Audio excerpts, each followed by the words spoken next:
안녕하세요. 축구 전문 기자 한준입니다. 그야말로 한치 앞을 내다볼 수 없는 혼돈의 시즌입니다. 2023-2024 시즌 프리미어리그가 역대급 우승 경쟁으로 엎치락뒤치락하고 있는데요. 시즌 초반 맨체스터 시티가 디펜딩 챔피언으로 강세를 보이며 앞서갔고, 또 초반 10경기에서 토트넘 허스퍼가 깜짝 무패 행진을 이어가며 선두로 올라섰다가 토트넘이 흔들리고 맨시티도 흔들리는 와중에 아스널이 선두로 치고 올라왔었는데, 그 아스널이 에스턴 빌라의 돌풍에 발목을 잡히면서 지금 16라운드 현 시점에서 리버풀이 선두로 치고 올라왔습니다. 맨체스터 유나이티드는 최근에 반등 기미가 있었는데 본머스를 상대로 창단 후 처음으로 홈경기 패배를 당하는 이변까지 발생했는데요. 프리미어리그 16라운드 경기 토트넘에게도 반등의 기회가 찾아왔던 첫날 일정 총정리해드리도록 하겠습니다. 2023-2024 시즌 프리미어리그 16라운드 경기가 진행 중입니다. 12월 9일 토요일 저녁 리버풀이 크리스탈 팰리스와의 원정 경기 2대1 승리를 거두면서 또 이 경기도 선제골을 내주고 역전승 거뒀거든요. 이변은 없다라는 흐름을 보여줬지만 그 이후 경기들은 모두 예상치 못한 결과로 이어졌습니다. 12월 10일 일요일 0시에 열린 경기들, 브라이튼이 번리를 상대로 패배할 뻔하다가 간신히 비겼고요. 맨유는 본머스에 0대3으로 완패를 당했습니다. 가장 먼저 감독 교체를 단행한 셰필드는 과거 팀을 이끌었던 크리스 와일더 감독이 복귀해 브렌트포드의 1대0 승리를 거두면서 위기 탈출에 성공했고요. 황희찬 선수가 선발 출전한 울버햄튼은 노팅엄과 1대1로 비겼습니다.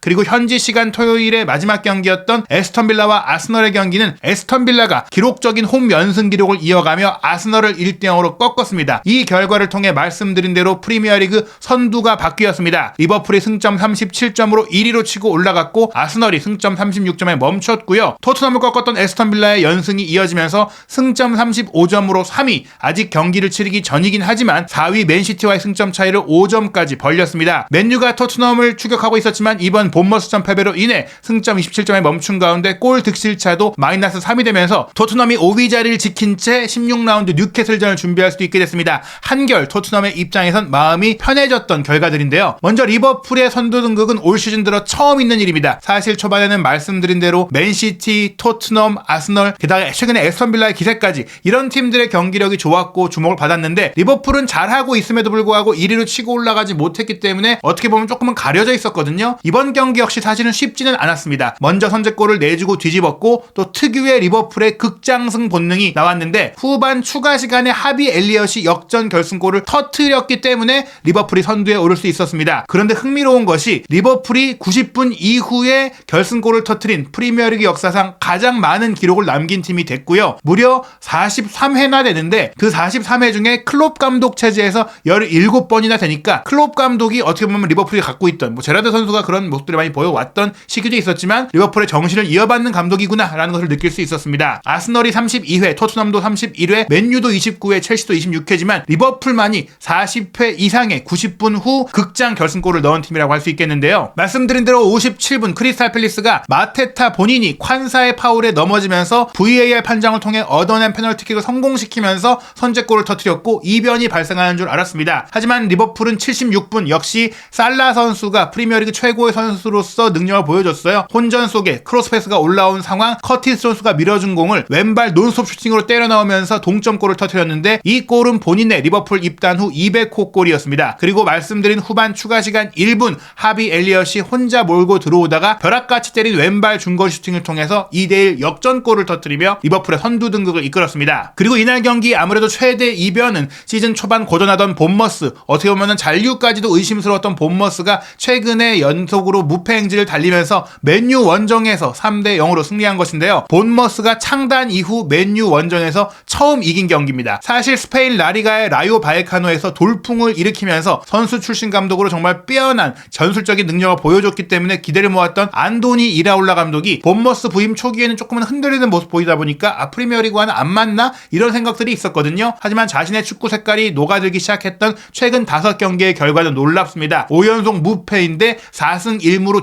대부분의 경기를 승리했고요. 그 상대 팀들이 대단합니다. 뉴캐슬을 상대로 2대 0으로 이겼고요. 셰필드는 어려움을 겪고 있는 팀이지만 원정 가서 3대 1로 이겼고, 그리고 지금 최고의 돌풍을 일으키고 있는 에스턴 빌라와 2대 2로 비겼으며, 리버풀을 상대로도 이길 뻔했던 크리스탈 팰리스를 원정에 가서 2대 0으로 제압했고, 바로 이번 경기 맨유를 3대 0으로 꺾었습니다. 맨유는 이번 경기 3대 0 패배로 여러 가지 불명예스러운 기록이 나왔는데요. 무엇보다 리그 하위권에 있는 이제 10위권 밖에 있는 팀을 상대로 안방인 올드 트래포드에서 열린 프리미어리그 경기에서 3골차 이상으로 패배한 것이 이번이 처음이라고 합니다. 물론 퍼거슨 감독 시절에 워낙에 압도적인 팀이긴 했지만 지금의 맨유가 얼마나 허술해졌고 약해졌는지를 보여주는 기록입니다. 그리고 맨유는 지금 홈 경기 기록이 굉장히 안 좋아졌잖아요. 홈에서 벌써 6번이나 선제골을 내줬는데, 이 기록은 지금 강등 위기에 처있는 셰필드 유나이티드가 홈에서 7차례 선제골을 내준 것 다음으로 많은 기록이라고 하니까요. 지금 맨유가 여러모로 흔들리고 있는 불명예스러운 기록들이 쌓여가고 있다고 볼 수 있습니다. 이날 경기 시작 5분 만에 본머스가 선제골을 넣었는데요. 강력한 전방 압박이 만들어냈던 결과였습니다. 맥과이어의 패스 전개가 달롯에게 이어질 때 루이스 쿡 선수, 이날 루이스 쿡이 미드필드 라인에서 엄청난 활동량을 보여줬는데 미친듯이 달려와서 가슴으로 공을 팍 받아내고 잘라냈고, 그 다음에 이 공을 운반해서 문전 우측까지 본인이 치고 들어가서 컷백을 연결한 것, 이 컷백을 수비수 사이에서 침투해 들어갔던 솔란키 선수가 왼발로 툭 밀어 넣었는데, 이게 맥과이어 선수와 오나나 골키퍼의 사이 공간으로 절묘하게 빠져들어가는 기가 막힌 피니시가 되면서 1대0 선제골을 넣었습니다. 사실 솔란키 선수가 2017년 잉글랜드 청소년 대표 선수로서 한국에 와서 잉글랜드의 20세 이하 월드컵 우승을 이끌었던 주역인데요. 그 당시의 활약에도 불구하고 첼시나 리버풀에서는 본인의 능력을 보여주지 못하다가 본머스에 와서 최근에 꾸준히 킬러 본능을 보여주면서 최고의 공격수 중에 한 명으로 자리 잡고 있는데, 올 시즌 경기력 그야말로 미쳤다고 해도 과언이 아닐 정도로 대단한 것 같습니다. 이후에도 솔란키가 골대를 때린 장면도 있었고, 계속해서 본머스가 추가골을 넣을 수 있는 기회들이 있었는데 결국에 후반전에 추가골이 터졌습니다. 68분에 테버니어가 왼쪽 측면에서 올린 크로스 패스를 빌링이 헤더 슈팅으로 연결하면서 68분 두 번째 골을 넣었고요. 73분에는 테버니어가 올린 코너킥 크로스를 세네시가 헤더 슈팅으로 연결하면서 두 차례의 헤더 슈팅으로 맨유가 맥과이어의 최근 주전 기용을 통해서 공중전이 강해졌다는 평가를 받았는데, 공중전까지도 본머스가 맨유를 압도하며 3대 0으로 대승을 거뒀습니다. 이날 본머스가 그렇다고 해서 역습 축구로만 결과를 냈던 건 아니에요. 물론 효율적인 경기를 했죠. 맨유가 69%로 볼 점유율을 많이 가져갔고 슈팅도 20개나 때렸지만, 실제 기대 득점은 맨유가 1.23골로 1.42골의 본머스보다 질 좋은 기회를 만들지 못했고요. 본머스가 31%에 불과한 점유율에도 불구하고 무려 10개나 슈팅을 때렸고, 오히려 유효 슈팅은 4대 3으로 더 앞설 정도로 실리적인 경기를 펼쳤습니다. 경기에서 공격 위협도 그래프를 보면 물론 맨유가 높게 치솟은 부분들도 있지만, 본머스가 이른 시간에 선제골을 넣은 이후에 만회하기 위해서 달려들었었고, 그리고 본머스가 그러면서도 계속 밀린 게 아니라 한 번씩 상대 공격을 차단하고 공격의 흐름을 주도했던 시간들이 있었습니다. 전반 30분께라든지 또 후반전에 초반에 맨유가 총공세를 펼치다가 연달아서 추가골을 넣었던 시점, 그리고 경기 막판에는 오히려 맨유 선수들이 힘이 빠지면서 네 번째 골, 다섯 번째 골이 나올 수 있었을 정도로 막판 분위기 있게 주도를 하면서 본머스가 이길 만한 내용까지 보여줬다고 할 수 있습니다. 그리고 에스턴 빌라의 에메리 감독이 마침내 대기록 달성에 성공을 했는데요. 2022-2023 시즌 아스널을 상대로 2대 4로 패배한 이후 홈 15연승을 아스널을 상대로 달성을 했습니다. 게다가 아스널에서 조금은 불명예스럽게 경질되면서 본인의 커리어가 꺾이기 시작했던 에메리 감독인데, 에스턴 빌라 감독을 맡으면서 물론 비아레알에서 챔피언스리그 4강 진출을 통해서 본인의 지도력을 다시 한번 입증한 결과이긴 하지만, 프리미어리그 무대에서 본인의 잃어버렸던 명예를 되찾고 있는 행보입니다. 에스턴 빌라는 아스널전 1대0 승리를 통해서 말씀드린 대로 홈 15연승을 달성했는데요. 역대 15연승을 달성한 감독들이 맨유의 퍼거슨, 맨시티의 만치니, 리버풀의 클롭, 맨시티의 과르디올라인데, 이렇게 15연승을 달성한 감독들은 모두 프리미어리그 우승을 차지했다라는 역사를 갖고 있고요. 재미있는 게 에스턴 빌라가 첫 16경기에서 현재 승리시 승점 3점 획득 기준으로 35점 이상을 얻었던 시즌의 성적을 보면 1898-99 시즌에 에스턴 빌라가 우승을 했었고요. 1899, 1900 시즌에 또 우승을 했고, 1910, 1911 시즌엔 준우승, 1980, 1981 시즌에 우승, 즉 35점 이상을 얻었던 역대 4번의 시즌 중에 3번 우승을 했었으니까, 지금의 기사라면 충분히 에스턴 빌라가 최소한 챔스 진출, 나아가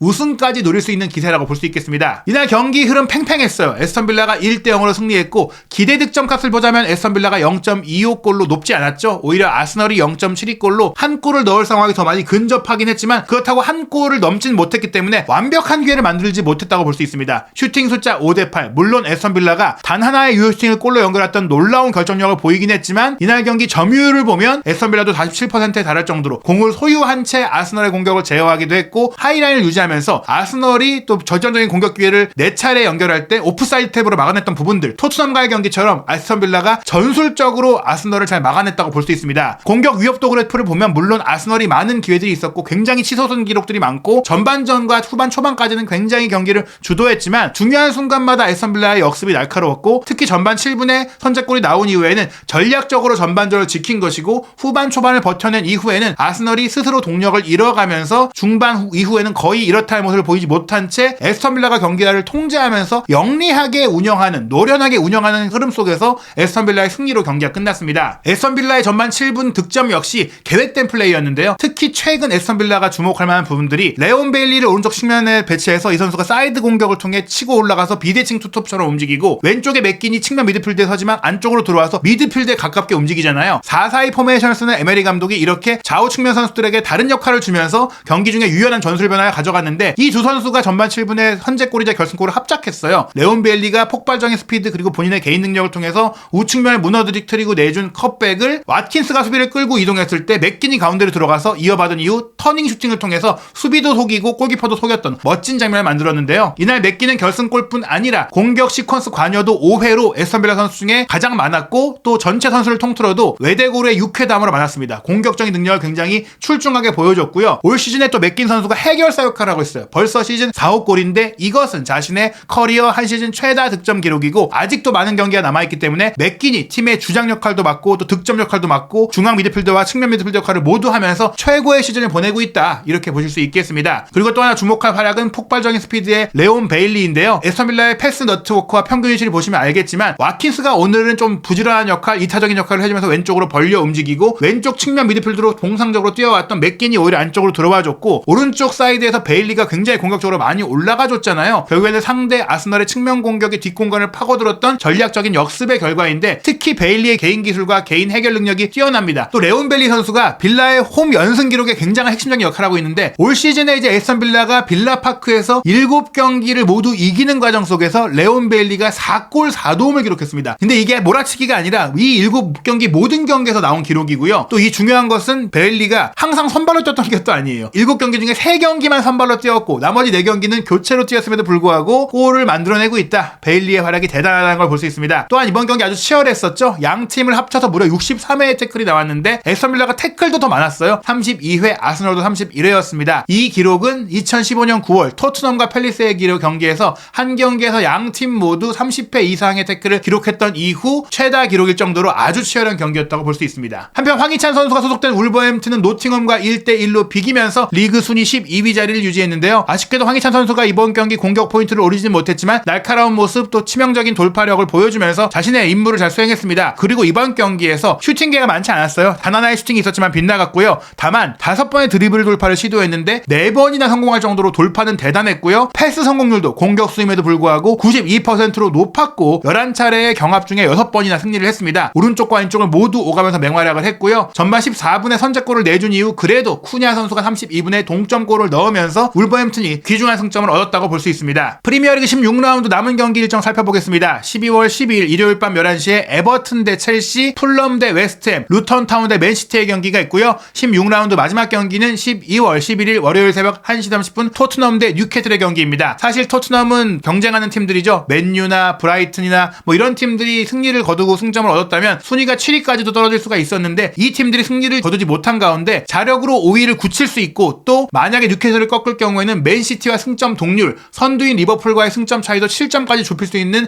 기회를 얻게 됐습니다. 과연 16라운드 이변이 속출하고 있는데 토트넘은 뉴캐슬과의 경기에 어떤 결과를 얻게 될지, 토트넘은 또 17라운드 일정은 가장 먼저 소화하게 되거든요. 한국 시간으로 12월 16일 토요일 새벽 5시 노팅엄과 원정 경기를 치르게 되는데요. 캡틴 손흥민 선수와 토트넘의 모든 이야기, 과연 토트넘과 뉴캐슬의 경기 어떤 일들이 펼쳐지고 영국 현지에서는 어떤 반응이 있을지 한준TV 구독, 좋아요, 알림 설정을 통해 새롭게 올라오는 소식과 영상들 놓치지 않으시기 바랍니다.